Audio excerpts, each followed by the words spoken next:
Hello and welcome to the VandySports podcast. We're part of the 440 Sports Network.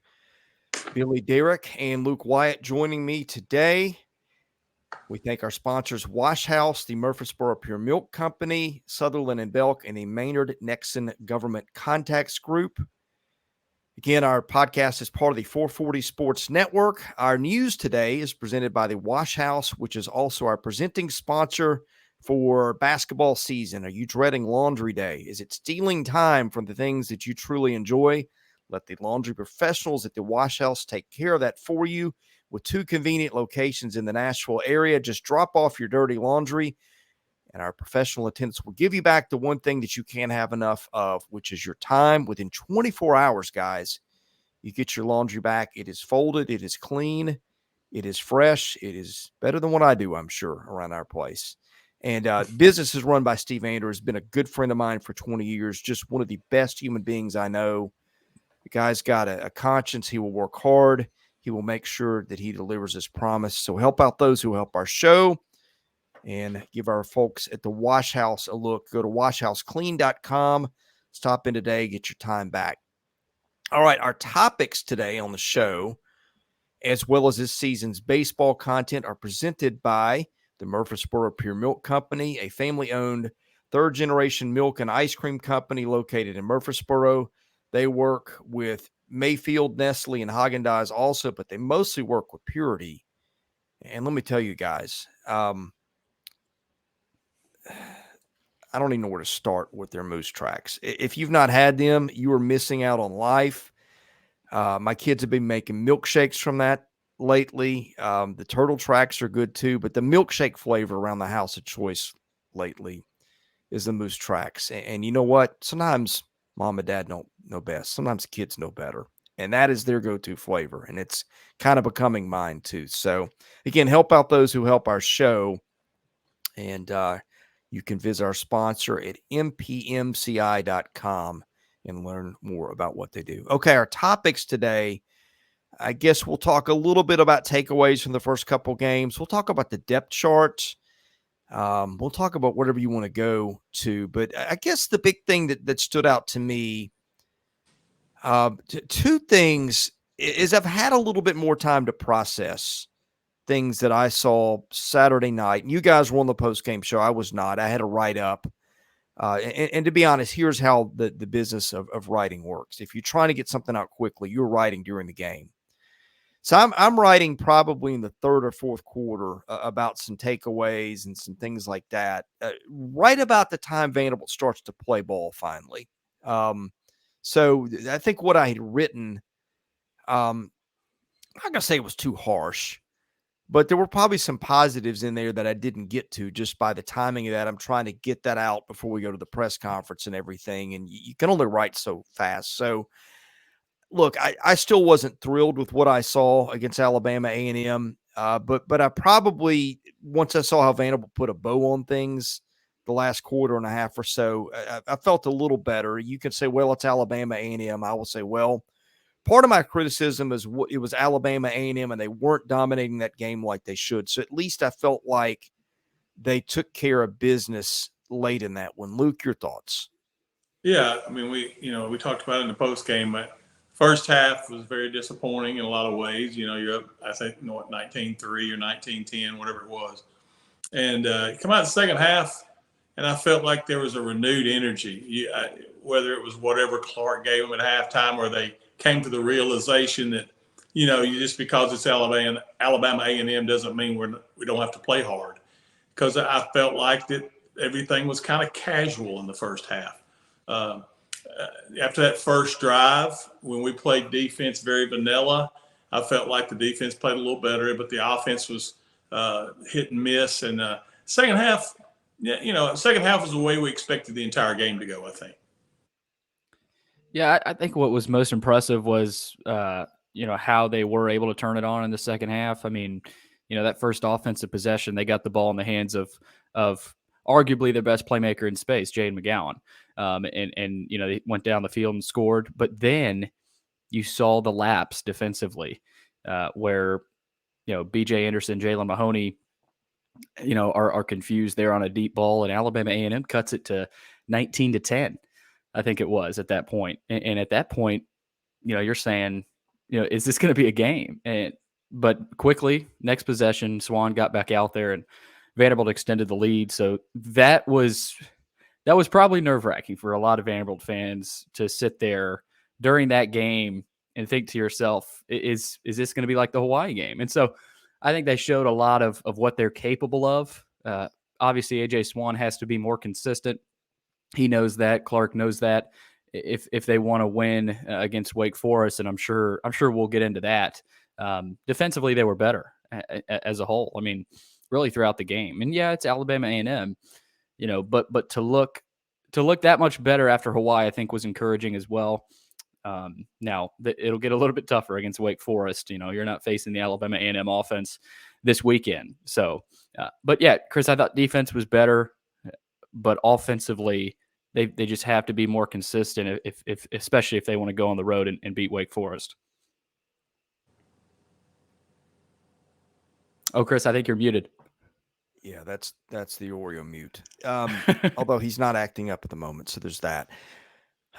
All right, concerns. You guys know mine going forward. I'll start with Luke. Your response on this. Again, I just didn't think the offensive line is mostly dominated through the first two games, and then dominated might be a high expectation, but look, it's Hawaii and Alabama A&M. I expected a more commanding performance. The running back room, I get the feeling Sedrick Alexander is going to be the guy before too long, so maybe that starts to take care of itself. But Luke, how concerned are we with offensive line going forward?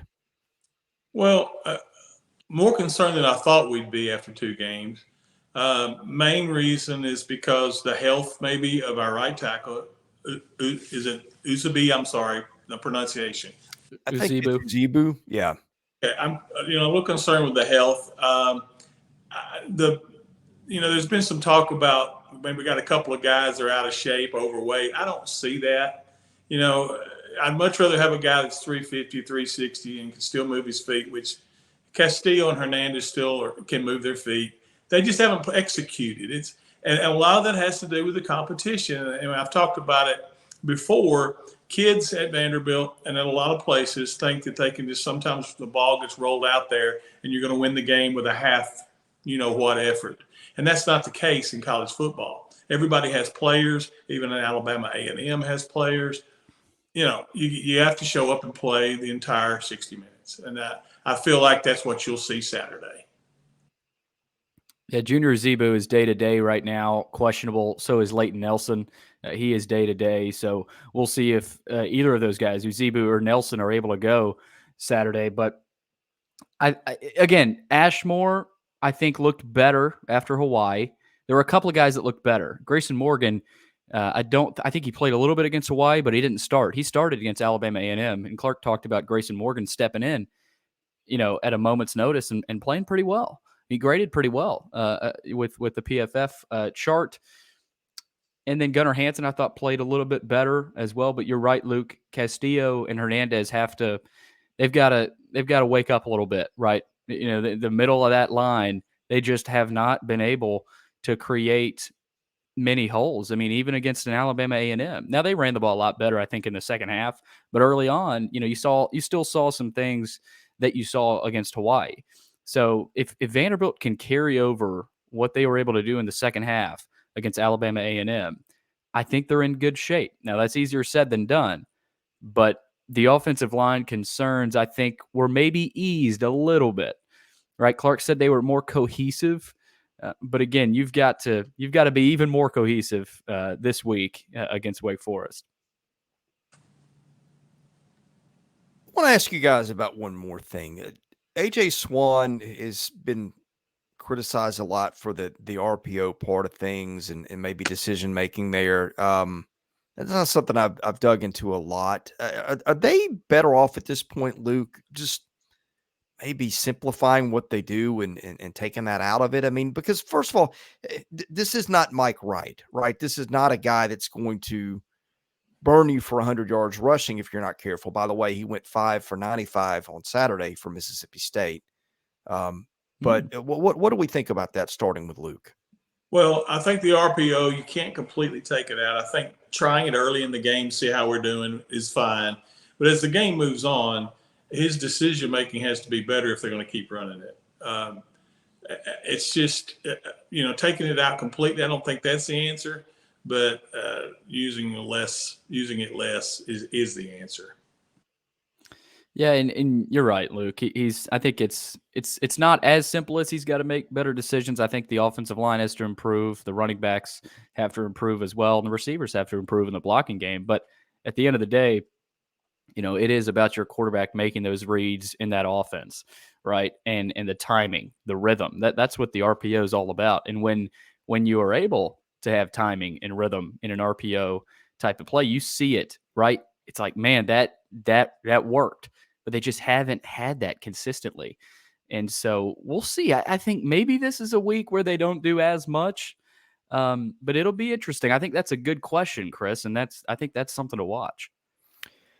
Let me give you another thing I'm watching, because it was something I heard in the press conference on Tuesday that bothered me a little bit. I'm not taking issue with anything Clark Lee said, but the conversation on Ricky Wright went from, after Saturday night, yeah, he'll be out there, he'll be fine for next week, to he's day to day. And guys, I think this secondary, I think if you're being realistic, you've got to be a little bit nervous. Now, I'll give you this. I think Martell Height taking more snaps next week. He outsnapped Tyson Russell last week. I think that's a positive development. I just think the upside there is better. Are there going to be rookie mistakes that he makes that Tyson Russell wouldn't make? I guess we'll wait and see. But the thought of facing Wake Forest with no Ricky Wright, I'll start with you, Billy. That's concerning. Yeah, it's a scary proposition for Vanderbilt fans, especially with the game he had against Hawaii, two interceptions, and you could argue that those plays won that game. And he's that type of player; he can impact a game like that. And you gotta believe he's gonna play. I mean, a game as big as this, Clark said he's day to day and questionable with an ankle sprain, but my gut tells me he'll be playing. Now, he may not start. Maybe they go Sewell to start. But again, I think he plays. My gut tells me he plays. But if he doesn't, this Vanderbilt defense is in trouble, because we saw what happened last year on the boundaries. But if you're not strong at safety either, then that really opens your defense up for a lot of potential mistakes. So, and this is a system, not just a player, right? Mitch Griffiths is still a good quarterback, but just because you're not playing Sam Hartman doesn't mean this is a different system. This is the same exact system that Wake Forest is running, as they ran last year. So, and you can't get in a shootout, Luke. I mean, you're not going to win a shootout against Wake Forest.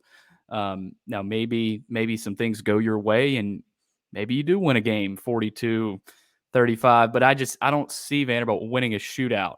So they've got to have Ricky Wright. My gut, Luke, tells me they will.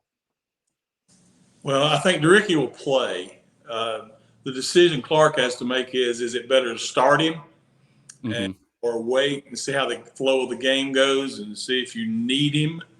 I think we all think that we need him. But I want to push back a little bit, Billy. I do think it'll be a high-scoring game. Not necessarily what we call a shootout, but I think it's going to come down to who doesn't turn the football over. You give any extra possessions to Wake, and we're in trouble.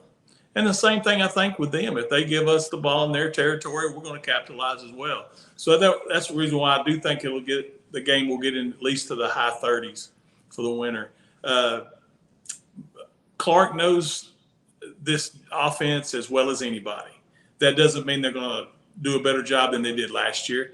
But I do think having known Clark the way he is and the way he throws himself on this film study, he's going to have some things up his sleeve to slow down that slow mesh and that hang bang pass routes they run.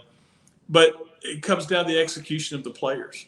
You know, he can draw things on the board all day long, but if the kids can't execute the plan, then we're going to have some trouble. But I do think Ricky will play. Luke, here's my concern with what you're saying, and I'm not faulting the logic there of why he would, especially if it's well, okay, can we get by without him with Savion Riley or whoever that is? But the flip side is, well, you can be down 14-0 to Wake in 5 minutes if things don't go your way, and that's not the place you want to be either. No, I agree with that. I guess what I'm saying is this: if you start him and you play him and then he can't play, then he's out and he's done for good. If you can get to halftime, this game you play to get to half and see where you're at. Now, if, like you said, if we get down 14-0, you got to go ahead and put him in the game. But you can get down 14-0 with him playing as well. And I guess my thing is, okay, the less minutes in the game, let's have Ricky for the final 30 minutes in the first 30. That's just my opinion. Did we get clarification on what the injury was, or are we going Ankle. all hockey? Okay, ankle. Okay. Yeah. Well, I mean that's better than hamstring or something like that. So, and I'm not a doctor, obviously, but I've been around it a ton. If it's not a high ankle sprain, the chances of him playing and being effective are much better. If it's a high ankle sprain, those things take some time.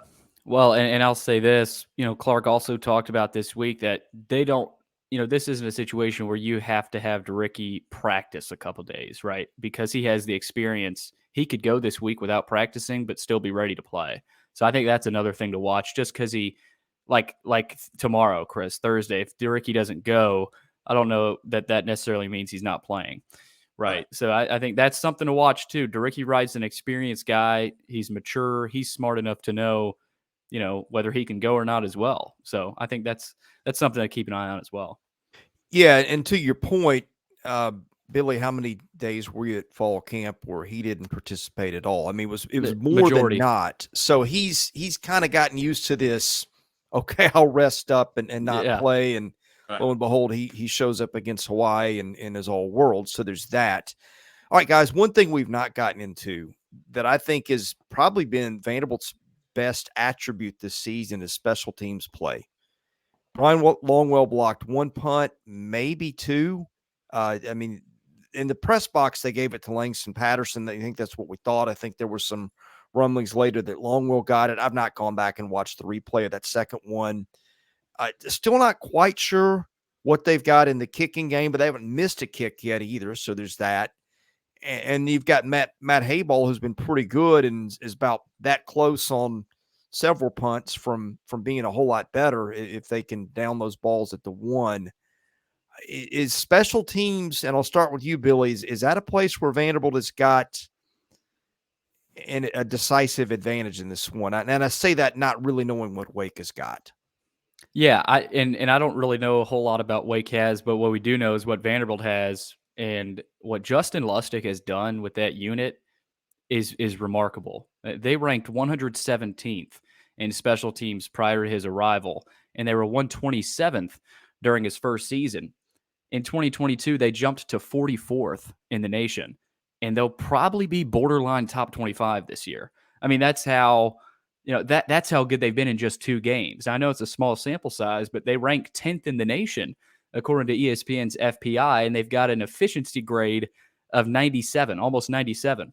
We've seen the kickoff return. We've seen the long punt returns, right? And Clark always talks about winning in the margins. You have to, if you're Vanderbilt, especially in games like these, Wake Forest, Auburn, Kentucky, Missouri, Florida, if you don't win in the margins on special teams, you sort of take yourself out of part of the game, right?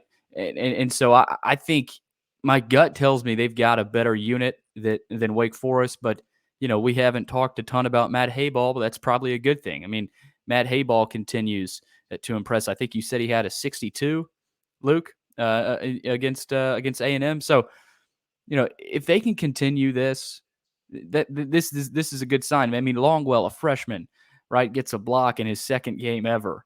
Langston Patterson was in on both of them, I think. So speed and depth is what you're seeing with this team, and it's playing out in the special teams. So yeah, Chris, I mean, Vanderbilt might have the advantage in a lot of these games. I mean, a lot of these SEC games too, just because they put a lot of value in them. And Justin Lustig, I really do think, is one of the best coordinators in the country. It's hard not to be positive about this unit. Now, knock on wood, they could go out against Wake Forest, get a punt blocked, miss a field goal, and a lot of this goes out the window. But I really do think that's something to look at in this game. And if Vanderbilt can win the special teams battle, that's one less thing you got to worry about if you're Clark Lee. And, then if you don't turn the ball over, that's the formula. We hear Clark talk about the formula. Special teams is a huge part of it. So I've been really impressed with what Coach Lustig's been able to do. Yeah, Coach Lustig, in my experiences at Vanderbilt, is the best special teams coach we've had since Ken Wisenhunt. If you look at the Wisenhunt special teams when he was here with Dowhauer, that was the only part of that football team that was really, really good. And the kids loved the way he had the rewards and the way he attacked special teams and made it seem like it's just as important as offense and defense, which we all know it is. But convincing kids of that aren't playing on either side of the ball and all they have to do all day is run down the field on a punt or a kickoff, getting those guys to run through a brick wall for you. Lustig's got that going on, and all the techniques and special teams. It's very intricate. If you're off by some of your steps, the way you hold your lane, if you're off just a hair, it can make all the difference in the world in a 12-yard return and a 60-yard return. And Justin does a terrific job of that. Yeah, that's a good point. Those little details. I had an NFL special teams coach. I don't know if he's a coordinator, but he was certainly on the special teams staff. Tell me one time that when you see an extra point missed, it's generally on the snap or something you didn't see. So it's just those little precise things that make a difference, and they've been very good in executing those. Okay, guys, I'm going to bring up one more topic before we go to the mailbag, and you guys are welcome to bring up others if you think of things. But I feel like we don't talk a lot about Will Sheppard, and we're not right now because I think we all kind of know at this point what Will Sheppard can do. And I think once we almost take Will Sheppard for granted right now, which probably isn't fair, but that's also a statement about him. But the guy that's really caught my eye is Jaden McGowan, because I had some questions about Jaden McGowan. Started out last year like a house on fire. Wasn't so good in the second half. We find out later, hey, he's dealing with injuries, missed part of spring with another injury. And I think, boy, fall camp is kind of a distant memory now, but it feels like he even missed some time in fall camp just with load management stuff. He has come out like a house on fire. He's right there with Sheppard on the stat sheet for receiving. He had that kickoff return for a touchdown. I think Junior Sherrill, honestly, coming in and looking so competent right away, and you saw a 35-yard catch Saturday, I think that and health that probably pushed Jaden McGowan to the point that I think he's starting to live up again to what everybody thought of him this time last year when he was making some plays. Yeah, he looks more aggressive to me. He catches the ball and he goes, and he knows that he's really good. Last year, you saw some ball security issues, and it just a lot of it was just freshman stuff that a lot of freshmen struggle with. But I still look back, Chris, at the beginning, first drive of that second half. I mean, they went out. It was, I think, 3, maybe even 4 touches for McGowan, and he averaged, over 10 yards a catch, and it was like, boom, boom, boom. This offense is off and rolling. So, and I put on the board right when that happened. Sometimes it's that easy, right? Now, it's not always going to be, but Vanderbilt has the ability to do that, right? If they see that open in an offense, I mean, it was as simple as screen passes, getting the ball to McGowan. So 6 catches. I mean, having just as many catches as Will Sheppard, I think says something too, that he can be a guy for this offense. And, other guys have to step up as well. But Luke, I mean, every team seems to have a Jaden McGowan on their team. And it feels like that's what Coach Mason struggled with getting, right? A guy that you can just, when you're in trouble, when you need a big play, didn't really have that safety valve. I guess Keyshawn Vaughn might have been that, but in at the receiver position, right? Clark's been able to find his, and it's played a huge role in these first couple of games. Yeah, I think with what you're talking about with Coach Mason, they thought they had that with Cam Johnson, but that's what Cam is. He's just a possession receiver. And look, you guys were 100% right. And Chris, what you said about Cheryl is exactly what I was thinking. That's why Jaden has stepped his game up. Junior Cheryl coming in, again, the old iron sharpens iron thing, and he has pushed him. And Jaden's like, look, man, you're not getting my minutes. It's the same thing. Now we have Shepard, who gets a lot of double coverage, so that's going to give Jaden more opportunities to make plays. Pretty soon, you got to make a decision, and we're going to go single coverage with Will. And when you do that, that's poison for that defense. Because Will, in games like this, I think Will step up big Saturday. And in those situations, when he gets one-on-one coverage, there's no reason to go through your progressions. Throw it to Will. And that's what happened. That's what has happened. I've noticed that I've tried to watch the receivers closely, Chris. Luke's right. Anytime they've had Shepard one-on-one, that's where Swan is gone. And it might not be noticed by fans, watching the game. But, if you're at the Wake Forest game or if you're at another home game, keep an eye, because it really is that simple with this offense. If they've got Shepard one-on-one, that's where they're going. And that's another thing to watch against Wake. And Wake Forest's corners, I think, are both 6 foot, right? No taller. So Will Shepard will have a huge height advantage over those corners. All right, gentlemen, go ahead, Luke. One quick thing. AJ's accuracy, he has to be pinpoint this Saturday, because there's going to be open receivers for this game. If he's accurate and throwing the ball like he did in that first drive the other night and matriculating down the field, as Hank Stram would say, we're going to have a fun day. Gentlemen, we're going to go to the mailbag in a minute. I've got one more topic I wanted to bring up, but I wanted to see if you guys had anything you wanted to throw out to the group to discuss before we hit the mailbag. I've got something, and my something is Sedrick Alexander. And I talked to Luke about this after the game, and we might have a mailbag question about this, but I want to go ahead and get this out. What he did, I don't think can be glossed over. And I know it was garbage time. I know it was Alabama A&M, but his first touchdown run was something I hadn't seen from a Vanderbilt running back in quite a while. I mean, probably Keyshawn Vaughn, right? The finish, and even the second one. I mean, you got to take it with a grain of salt, though. And Luke, I know we were joking about overreactions in the postgame show about how, it happens with fans. I think it happens with us as well. But for both of y'all, did that do anything? Clark might say it in the presser. We're still committee. We like Smith and Gillespie, but deep down, do you think that changed anything with the staff on those running backs? I don't. I think Clark's what he said is correct. Said, well, obviously they're all three going to get their chances again, but I think there'll be a shorter leash on the other guys, because we've now got on film what Sid can do in a game. Now, granted, that was late in the game against a tired and haggard defense. So you got to take that into consideration. But just the way the confidence which he ran with really showed me something. And we still have a card in our back pocket with A.J. Newberry. A.J.'s got that speed, breakaway speed, that really none of those other three have. So there's chances he's going to have a breakout game somewhere along the line and get an opportunity. All right, Luke, I'm gonna disagree with you. I don't often, or maybe we're not disagreeing, and maybe you're right.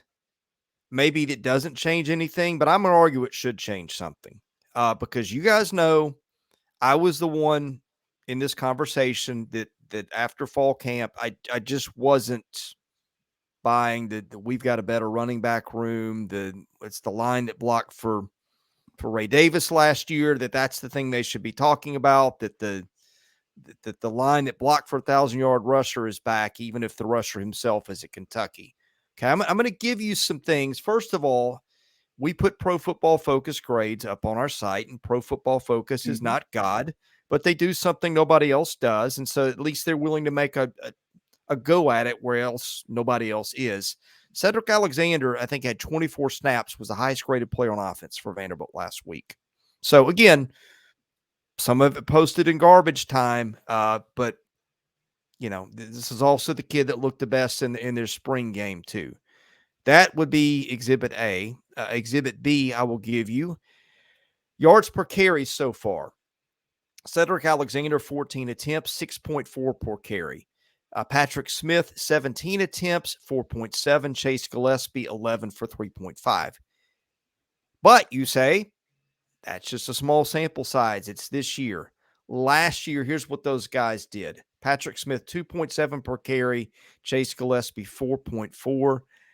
Look, this is a day and age of explosiveness, and unless the guy's just a train wreck on blocking assignments, guys, the time to fool around is gone. They got to win this game Saturday, in my opinion, to get to a bowl.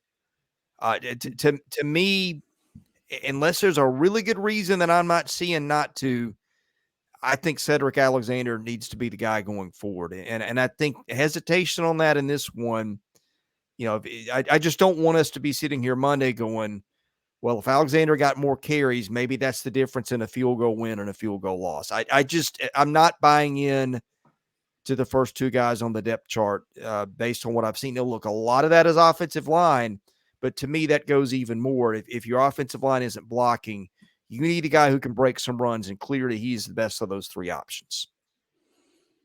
Yeah, and he's been able to pass. Well, I was going to add, he's been able to pass block as well. You mentioned he you don't need a train wreck as a blocker. Sedrick Alexander has been touted as one of the better blockers on the team as a freshman running back as well. So that'll be interesting. Obviously they've got guys up there, Patrick Smith, Gillespie. The good thing is they've got those guys, right? They've got experienced guys, and if one goes down, like Patrick Smith did, with I think he had a dislocated shoulder, right, Luke? I think I heard that. Yeah, he came back. Popped it back in. So apparently he's a full go now. So, tough kid. That's pretty impressive. So they like Patrick Smith's experience and toughness, but it'll be interesting to see what happens there. Yeah, Chris, let me rebut a little bit on what you said, and that's fine. We just differ on that. But what the coaches think is this, and they have to deal with this on a daily basis. Okay, let's say Sed becomes the feature back. If he becomes the feature back, Patrick Smith and Gillespie, now you've got a problem in that room, and I'm going to tell you why. If Sedrick gets hurt, you've got to go back to those two kids. And unfortunately, I'm not saying this is right, but unfortunately, a coach has to think in those terms. Look, I know Sed's the best guy right now, but if I take all these carries away from these two guys and they become minimalized, then if there's an injury, they're going to be like, okay, I'll just transfer. That's the kind of crap you have to think about nowadays, unfortunately. So that's the reason why I still think those guys will still get some carries. Well, and to your point, what happened, what was it, game 4 last year? Rocco Griffin. Yeah. Rocco Griffin took off. There you go. And you have to think about that. You do. Yeah. Because unfortunately, in the next 10, 11 weeks, one of those backs is probably going to get hurt, or not necessarily injured, but dinged. Yeah. I think as a coach, you have to think about those things as well. No, I get it. And I do respect that, especially when you're trying to build a team based on chemistry. I just think with my eyes, what this team needs is some more explosiveness, and maybe you're careful about those spots. Maybe Patrick Smith is your more short yardage guy, and Alexander is maybe the guy that gets more carries when you take over on your own 25. But I just think he gives you something that they're lacking. If this is a video game and there are no emotions involved, but I get it. All right, gentlemen, in any other topics before I bring up my last one for the mailbag? And Billy, I'll have you go ahead and get that ready. I'll do the reads while you're doing that, but I want to ask, while you're getting that ready, I want to ask Luke a question. Okay. We talk about ice cream flavors a lot on this show, and I'm a vanilla guy. I like a good vanilla. Purity makes a really good vanilla, but Fans don't like vanilla offenses. But coaches also don't like to show everything in the first couple of games, especially games that you think you can win. And coaches can say all they want about take it one game at a time, blah, blah, blah. Well, Vanderbilt knew was a 17-point favorite over Hawaii. Got a little closer than it should have, but they won the game against a team they beat by 53 a year ago. I don't think we could have really envisioned any scenario in our minds before Alabama A&M where they lose that game unless they're like -5 in turnovers. And even then, I might have given them a shot to win it. So that said, coach is never going to come out and say it, but you know that the 10 games ahead are a lot tougher than the 2 in the rearview mirror. Luke, I'm interested on your take on how vanilla Vanderbilt has been on offense and defense so far. And is there a lot more in the bag of tricks that they've not shown just because of that schedule? Most coaches, some more than like throw a Lane Kiffin out and throw some other coaches out that are that type of coach. They're going to put in 3 or 4 new plays every week. And now, did we do that from Hawaii to Alabama A&M? No. Will we do that from A&M to Wake? You betcha. So, yeah, and to answer your question in a long way, it has been vanilla, but and there's a lot of things that they can still do, especially with those speedy wide receivers. There's a lot of things they can do. It's going to require some 3 receiver 31 sets, is what I call it, because you're going to need that extra back, the back end to block. So you're not going to have the back out in the pattern. But there's going to be a lot of things I think you see differently with the receivers. Yeah, and as a housekeeping thing, too, you might be able to do some different things with Darren Agu in the game, which hopefully sounds like should be the case on Saturday. Yep. We've not seen him for a single snap in 2 games so far since he dislocated his elbow. But it's been, has that been almost a month now since that happened? Yeah, almost. Yeah. But he could have gone against Alabama A&M, as we talked about in the postgame, Luke. But he didn't get enough practices in last week, so he's a full go though. And that's good. That's a good sign for Vandy fans. All right, gentlemen, the mailbag is presented by Sutherland and Belk, a family-owned injury law firm. If you or a loved one has been hurt in an accident, give Taylor or Russell a call at 615-846-6200. See what your rights are and if they can help. That is the longest-running sponsor of our podcast. Wonderful human beings. I know, lawyers and wonderful human beings in the same sentence, but these guys really are. So if you have any needs in that area, hopefully you don't, but if you do, I'd swear by those guys. Okay, our guest line is presented by John Levin and the Maynard Nexon Government Contacts Group. They are a newer sponsor. They advise government contractors on all aspects of their business with a proud focus on matching legal solutions to business needs. You can reach the group at 256-551-0171 and browse their website. They have an incredible number of people on their team, including a Chris Lee, by the way. Look at that. Yeah, probably smarter than the one in this video. But anyway, Billy, let's run off the questions. I've got to be out of here in about 25 minutes, and let's do it in this order. You ask the question, give us your take on the answer, then we'll throw it to Luke, and then I'll close if I've got any differing thoughts. Got it. All right. Who you with, VU? Asks, is the O-line too big, too slow? It feels like the movement isn't there even compared to last year. Do any of you think that by the end of the year that the offensive line will be quite different than what we've seen so far? It's a good question. I think it's a good observation because, I've been surprised by the lack of push in the run game. Now, I think they were better against Alabama A&M, but again, it's Alabama A&M. So, it's hard to really, gauge that improvement. I thought Gunnar Hansen looked better overall. Castillo, and again, I hate pointing out guys on their own. I think Castillo and Hernandez have underwhelmed. I'll just, I'll go ahead and say it. The interior of that line, especially that left side, has not been great. Bradley Ashmore, I think, has been fine. I mean, I haven't noticed anything out of the ordinary from him. Uzibu, I think they like, but he's banged up right now. And I talked about Grayson Morgan. I thought Grayson Morgan looked as good as he can. I mean, I think he had a couple of penalties, but for a sophomore to go in there and hold his own, I know I keep saying it's Alabama A&M, but to go in there against anybody as a sophomore right tackle, is impressive to say the least. So that'll be interesting to monitor. I mean, if Junior Zebu can't go and you got to send Grayson Morgan out there at right tackle again, that'll be interesting. But in terms of the question, I think it's a good question. I don't think they're too slow. I mean, they're not the most athletic guy. They're not the most athletic group down the road with a Leighton Nelson, a Grayson Morgan, some of the other guys, Barrett Maddox. That's going to be an athletic group that'll be able to pull, a little bit easier. This group is experienced, but they're not as skilled as they will be here in a few years.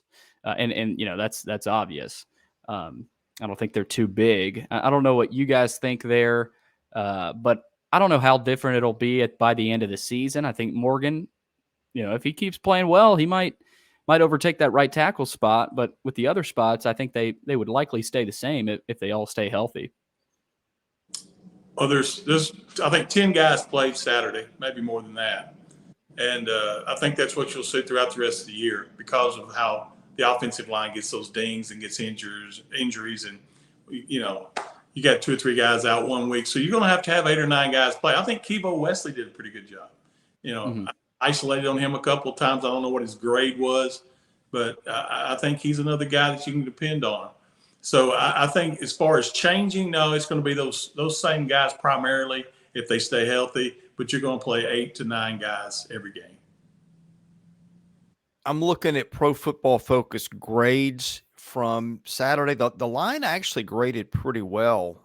Hanson, Ashmore, Morgan in that order in terms of grades handed out. And Hanson had the best game by a pretty significant margin, according to them.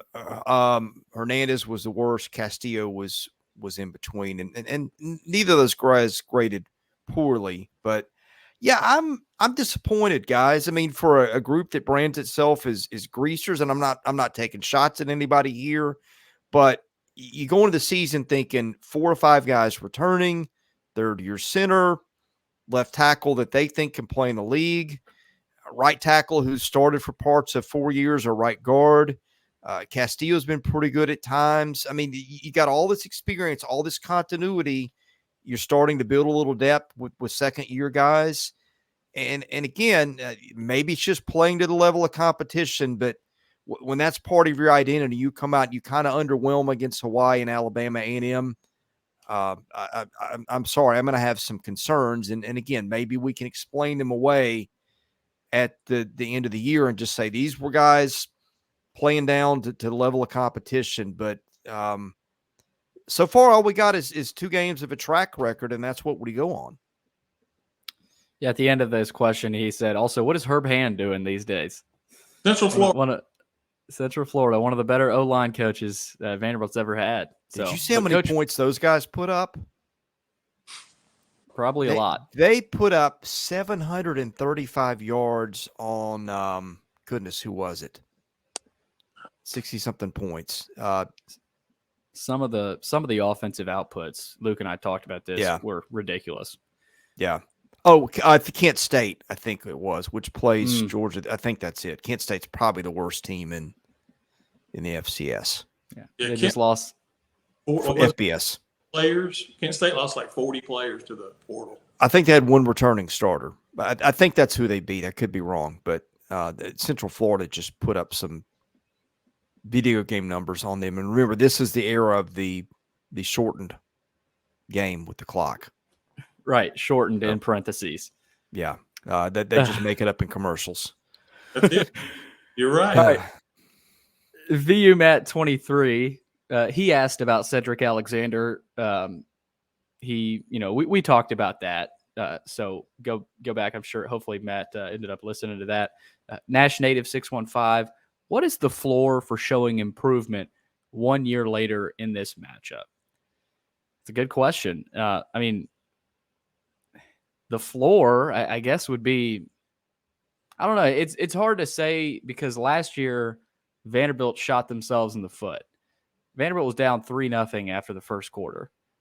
Right. I mean, they were in the game, and then Mike Wright throws the pick six, and you felt all the air come out of the balloon, and the balloon being the entire stadium.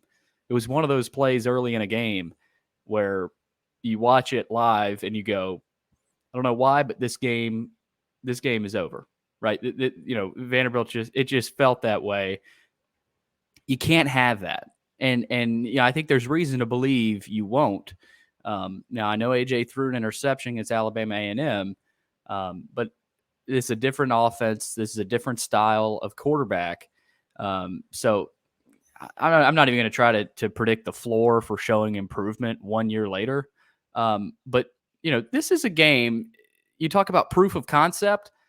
Go on the road and beat Wake Forest, a program that Clark Lee has sort of modeled his after.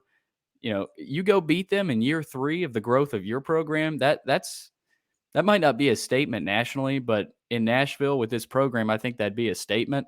The floor, I mean, maybe covering the spread, but I don't. That's kind of a tough way of answering it.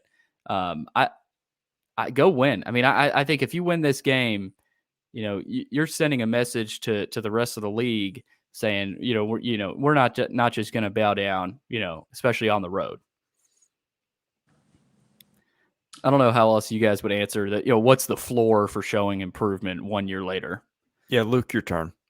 It'll come down to turnovers, I think, this game. Whoever takes care of the football in the fourth quarter is going to be a one or two score game. And that, let's look at this weekend of why teams lost. LSU played a great first half if you look at it. Second, but when you get down at the 1 yard line, you can't score.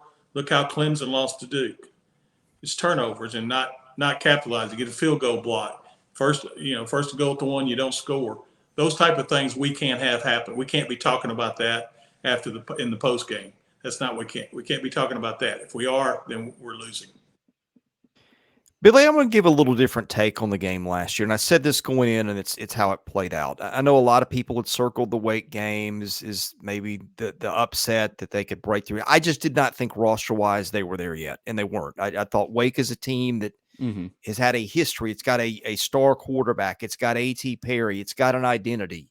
It's got the slow mesh. Wake was just further along in building its identity as a program and playing to strengths. And yeah, Vanderbilt, you could say, shot itself in the foot with the right mistakes and all that, and he was awful in that game.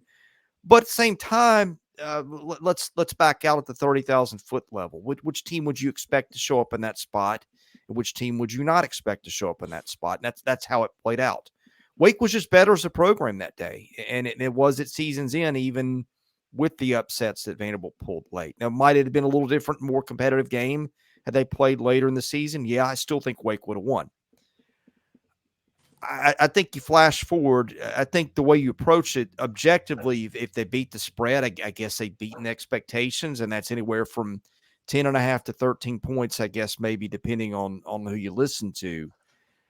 Is that going to be good enough for the fan base, and for the team? No. I mean, if they go and lose by 12 at Wake, okay, we beat the spread by a point. I don't think moves the needle for anybody. I think to me, it's how maybe the answer that makes everybody happy is they have to win. But to me, if they go to Wake, they play Wake down to the wire, and maybe last team that's got the ball kicks a field goal to win it either way. To me, that's improvement. Does it get them where they need to go? No, I think they need to win this game to get where they need to go. But in the context of that game, I think just playing this game more competitively shows they're closing a gap. All right, let's go to Go Doors 94. Who would get the running back snaps against Wake Forest if you were Clark for a day? And I'm about to cough, so Chris, take this away. Well, you guys know my answer, and I think you know Luke's too. Although, Luke, what would your snap count? Let's say you get 25 to 30 running plays. How do you distribute the carries in this one? It'd be half Smith and Gillespie, and the other 15 would be Alexander. So you would give Alexander the half lion's share of the – yeah, okay. Yeah. So half. you would make him your most used back. You just wouldn't cut the other guys out of the Right. game. Which, by the way, I wasn't advocating for that either. We've really upset Billy. He's Gone. left the scene here. No, what I'm saying is he's not going to be Ray Davis. Yeah. He's not going to get it 90% of the time. Right. I feel like Davis had a pretty nice game for Kentucky, by the way. I think he ran for what, $124? Yeah, about like he did when he played with us. Same. Right. Right. Billy, what did we do to offend you?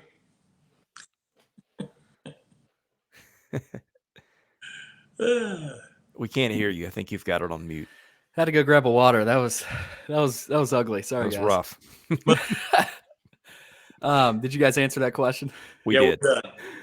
Okay. We had one more at the top about stadium renovations. Are the stadium renovations supposed to be ready for next season? And I mean, short answer, no. It's going to take another year for it to be finally all completed. But at least one side of the stadium will be, right? I mean, and I think most people should know that by now. Yeah. So, but that's it. That's it for the mailbag.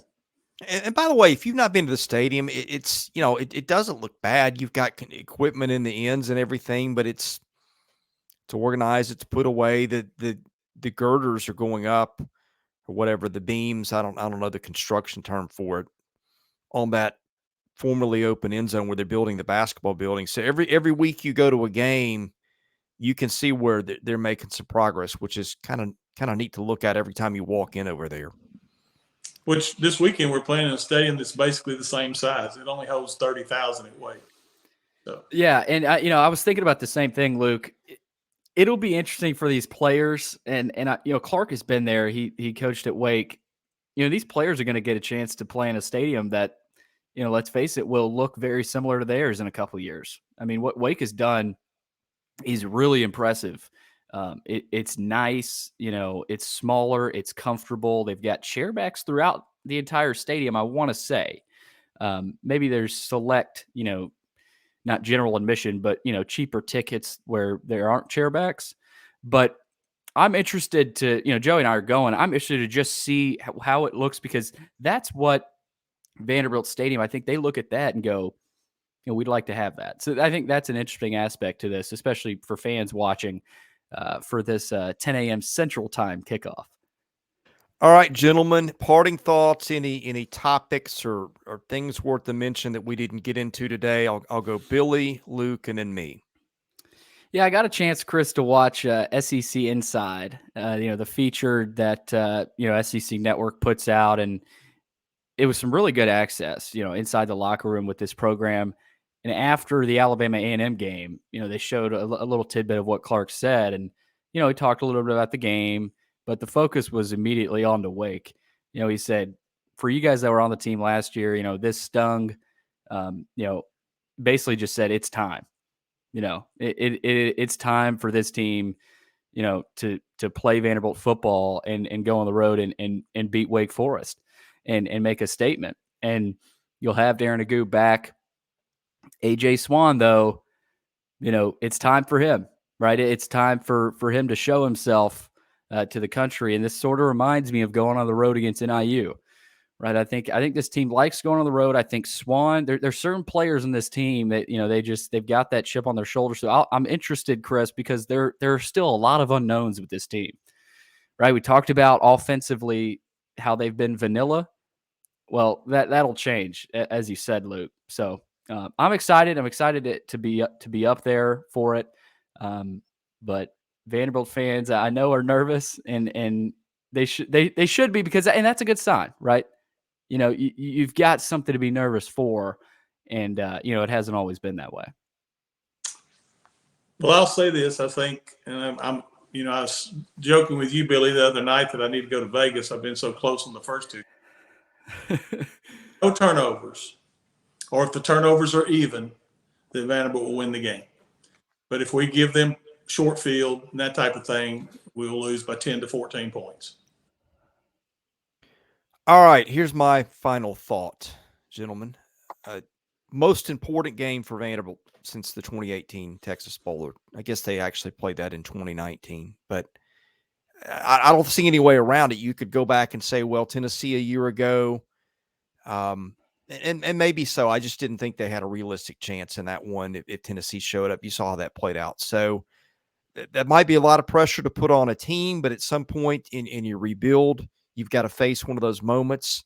And I'm eager to see how they handle the challenge with a lot at stake and frankly, a lot to lose if they can't pull out a win in Wake Forest, because I think at that point it becomes very hard. Now, I say that. I think that some of the teams in the East, I don't think South Carolina's as good as people thought. I have some questions about Kentucky. I have some questions about Missouri. Who am I leaving out here? Florida. Florida. I mean, Florida's a winnable game wherever they played, I think. So I wouldn't say it's impossible for them to get to a bowl, but to me, it's very hard to conceive of a realistic way that they do it because I just don't think the margin for error, while bigger than last year, it's still not huge. So that's my parting thought. Most important game that this program has played in 5 years, I believe. And I'll add this too. Last year, if they were to beat Wake Forest, they're a bowl team, right? And I know hindsight, is 2020, but they know that, right? They know if they beat Wake Forest this year, it's a little bit easier to get to a bowl, right? So Oreo closes us out. Yes, we've excited him. He's excited about the possibility of a bowl game. That's what he's saying. All right, guys. Thank you to everybody for listening. The podcast has always been free. We always plan to keep it free, but here's how you can help keep it that way. If you give the podcast a review and a 5-star rating, that helps us get noticed wherever you get your podcasts. If you are listening and you've not subscribed to VandySports.com, you get some things over there that you don't get here. It's $99 a year or $9.99 a month, however you like to do it. I think maybe 10 to 15% of our audience are paying members over there. So if a lot of people listening did that, if we bump that percentage up significantly, that would really affect things. Could maybe buy a muzzle for the dog. That might be a good investment on things. Anyway, subscribe to our YouTube channel. That's free. Subscribe is just a follow. So do that. That helps our analytics over there. And if you're interested in sponsoring something, we still don't have a sponsor for football content. Drop me a line at chrisley70@gmail.com and I'll answer that. Thanks for listening and watching. We'll catch you again soon with more episodes of the Vandy Sports Podcast.